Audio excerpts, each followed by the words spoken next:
Assalamualaikum warahmatullahi wabarakatuh. Pada kesempatan kali ini, kami kelompok 5 akan memaparkan materi asal-usul Kesultanan Banten dan Cirebon, fakta historis dan mitologi yang berkaitan. Kami kelompok 5 yang terdiri dari Fajar Muhammad Febian, Priyo Arif Wicaksono, Syafirul Lutfia Fadilah. Berikut pemaparan materinya. Di sini saya akan memaparkan materi riwayat kerajaan-kerajaan di Jawa Barat pada abad ke-16 khususnya Cirebon. Pembahasan yang pertama yaitu berita lama tentang hubungan antara Jawa Tengah, Jawa Timur, dan Jawa Barat, legenda dan sejarahnya. Sudah sejak zaman pra-Islam, Jawa Barat terpengaruh oleh peradaban Jawa karena penyebaran agama Islam orang-orang Jawa yang telah merebut daerah sepanjang pantai utara. Bahasa Sunda sebagai bahasa tulis waktu itu lama telah terdesak oleh bahasa Jawa. Hanya dua legenda yang akan saya kisahkan di sini, yaitu yang pertama mengisahkan adanya hubungan antara Jawa Barat dan Jawa Timur. Satu dari dua cerita ini menganggap bahwa berdirinya kota kerajaan Majapahit itu berkat usaha seorang pangeran Sunda yang konon terpaksa melarikan diri dari tanah asalnya. Legenda ini mempunyai beberapa versi yang termuat dalam buku-buku cerita atau serat kanda dan cerita-cerita babat, baik di Jawa Tengah dan di Jawa Timur maupun di Jawa Barat. Tidak diketahui apa yang menjadi dasar penyusunannya. Legenda itu tidak didasarkan pada cerita sejarah yang sudah dikenal dari tulisan Jawa yang lebih dapat dipercaya. Cerita lain tentang hubungan antara orang Sunda dan orang Jawa Timur terdapat dalam balada-balada Jawa atau Jawa Bali. Boleh jadi dari abad ke-15 atau ke-16 yang melukiskan suatu ekspedisi Raja Sunda ke Majapahit dan kekalahannya dalam pertempuran melawan Raja Jawa, seorang putri Sunda yang seharusnya diperuntukkan bagi Raja Majapahit memegang peranan penting dalam legenda ini.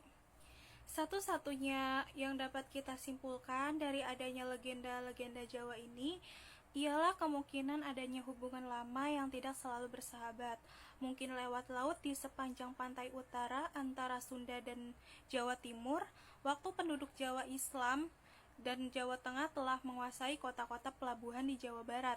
Berakhirlah hubungan langsung antara Jawa Timur dan Jawa Barat. Daerah-daerah yang sering disebut dalam legenda-legenda terdapat sebagai daerah kekuasaan raja-raja yang dianggap penting ialah Pajajaran dan Galuh. Kota pelabuhan di pantai utara Pajajaran terletak dekat Muara Ciliwung, tempat Jakarta sekarang. Daerah Galuh dahulu terletak di sebelah barat dan barat daya kota Cirebon sekarang. Kita yang kedua yaitu permulaan Jawa Barat memeluk agama Islam di Cirebon.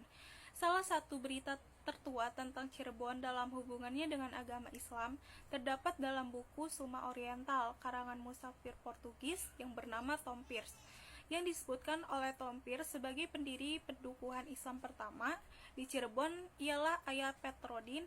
Sejarah keluarga Cina ini yang menurut Tom Pierce konon menurunkan raja-raja Demak. Setelah mendarat di Gresik dan mungkin memeluk agama Islam, lebih dulu cucu menetap di Demak.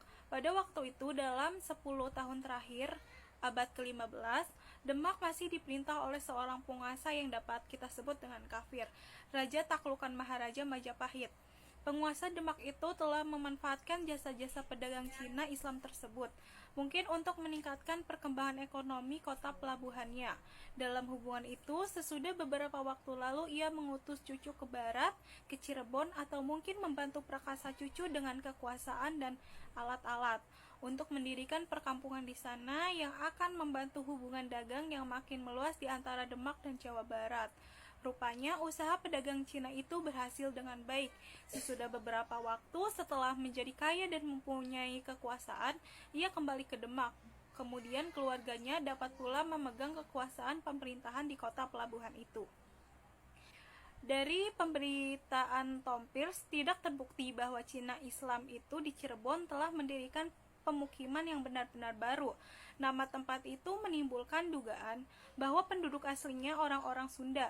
Menurut berita Pierce, pangkalan laut yang bagus itu telah dijadikan alasan bagi orang yang penuh inisiatif untuk mendirikan faktori atau perkantoran yang kuat. bagi perdagangan Demak. Kemudian daerah Cirebon seperti beberapa daerah lain di sebelah timurnya ada di bawah kekuasaan raja atau kafir, Sunda di Galuh dan Pajajaran. Kerajaan Galuh konon sudah kehilangan kemerdekaan. Beberapa kota pelabuhan antara lain Cirebon dan Demak, yaitu pada permulaan abad ke-16 agak penting, yaitu Losari, Tegal, Semarang. Mengenai sejarah kota-kota ini, ia tidak dapat memberikan keterangan yang terinci.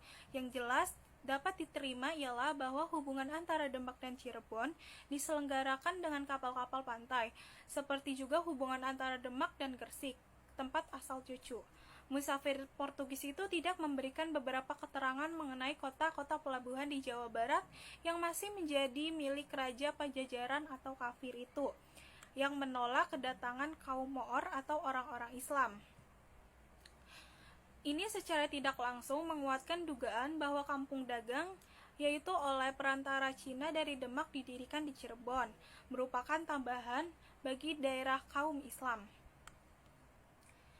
Oleh karena itu, Tom Pierce meninggalkan Jawa kira-kira pada tahun 1515. Maka berita-berita tentang perdagangan laut yang pesat di Cirebon itu diperkirakan menyangkut masa akhir abad ke-15 dan awal abad ke-16. Dari pemberitaannya dapat dipahami bahwa pada waktu itu, baik di Demak maupun di Cirebon, terbentuk kelompok-kelompok pedagang Islam yang berhubungan antara yang satu dengan yang lain. Para anggota kelompok-kelompok itu konon orang-orang berdarah campuran. Masih belum dilupakan orang bahwa keluarga-keluarga terkemuka mempunyai asal-usul dari Cina. Sejarah berkembangnya Islam di Banten sebelum era Kesultanan. Jadi untuk sejarah Islam Banten di sebelum era Kesultanan, ada laporan-laporan dari penjelajah Portugis yaitu Tommy Pires yang pada 1513 menulis buku Suma Oriental.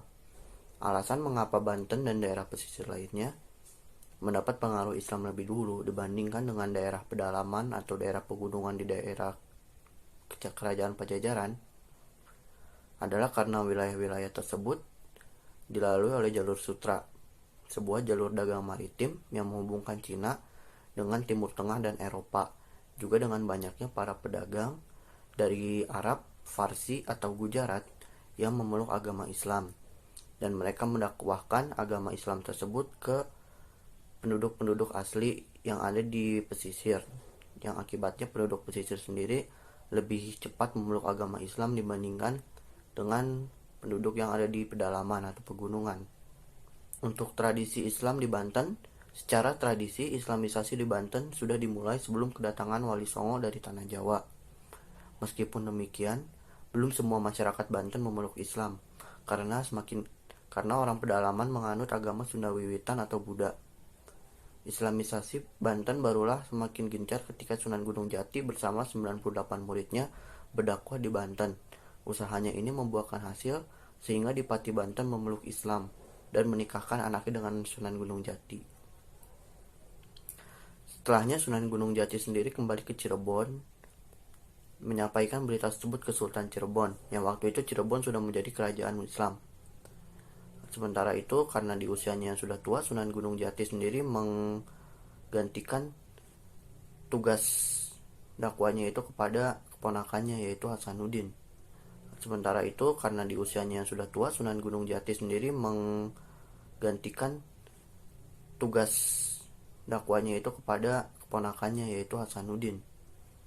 Hasanuddin bersama para pengikutnya mulai berdakwah kembali di daerah Banten, utamanya di daerah Banten Girang. Di Banten Girang sendiri ada desa-desa yang dihuni oleh para Brahmana yang dipimpin oleh Prabu Pucuk Umun. Hasanuddin mencoba mengajak Prabu Pucuk Umun sendiri untuk memeluk Islam, tapi Prabu Pucuk Umun memiliki satu syarat, yaitu mengadukan ayam Hasanuddin dengan ayamnya di desa di Banten Girang tersebut, dan jikalau Prabu Pucuk Umun kalah, ia dan pengikutnya akan masuk ke agama Islam. Dan singkat cerita, Hasanuddin memenangkan pertarungan adu ayam tersebut, dan Prabu Pucuk Umun dan para muridnya sendiri sebagian memeluk agama Islam, dan sementara murid-muridnya dan warga yang tidak ingin memeluk Islam, mereka berjalan ke arah hutan dan mendirikan masyarakat terpisah, yaitu masyarakat Baduy. Ya, sampai saat ini sendiri masyarakat Baduy masih sering berziarah ke daerah Banten Girang, ke pedesaan yang sebelumnya tempat itu ada Prabu Pucuk Umun. Halo semuanya, selanjutnya adalah saya. Perkenalkan, saya Priyo Arif Wicaksono. Saya dari kelompok 5 pastinya. Saya di sini akan menjelaskan mengenai benda keramat yang ada di Kesultanan Banten. Di setiap kerajaan yang berkuasa di wilayah Nusantara, pasti terdapat sisi mistis yang menyelimuti selama kerajaan itu ada. Hal tersebut juga berlaku pada Kesultanan Banten. Ini adalah beberapa hal mistis yang berkembang di Kesultanan Banten yang sejak dulu hingga sekarang. Benda-benda tersebut adalah benda yang berbentuk meriam. Kalau di beberapa kerajaan di Nusantara lainnya, benda tersebut adalah semacam candi atau keris atau benda-benda pusaka lainnya.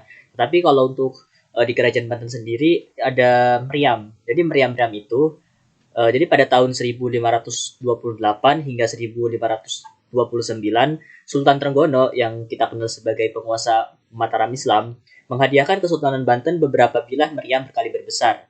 Meriam tersebut digunakan sebagai bersenjata untuk mempertahankan Banten sewaktu-waktu ada serangan dari Portugis. Nah, seperti mana kita ketahui, Portugis waktu itu sedang gencar-gencarnya mengadakan serangan ke wilayah Nusantara sejak mereka menguasai Malaka di tahun 1511. Meriam-meriam tersebut awalnya bernama Rara Banyak. Meriam-meriam tersebut ada jumlahnya lumayan banyak, tidak hanya satu, dua, tapi puluhan. Dan nama-namanya itu adalah Rara Banyak. Meriam-meriam tersebut kemudian berganti nama nih menjadi Kijimat, dan lama-kelamaan masyarakat setempat, tepatnya masyarakat di sekitaran Kesultanan Banten, menganggap meriam-meriam tersebut memiliki semacam kekuatan magis atau semacam hal-hal mistis yang terjadi di sekitaran meriam, sehingga masyarakat pada saat itu bahkan hingga sampai saat ini menganggap meriam-meriam tersebut sebagai meriam-meriam keramat yang dapat mendatangkan barokah atau menunjukkan suatu peristiwa mistis yang di luar nalar. Di salah satu di antaranya ialah meriam Kiamuk.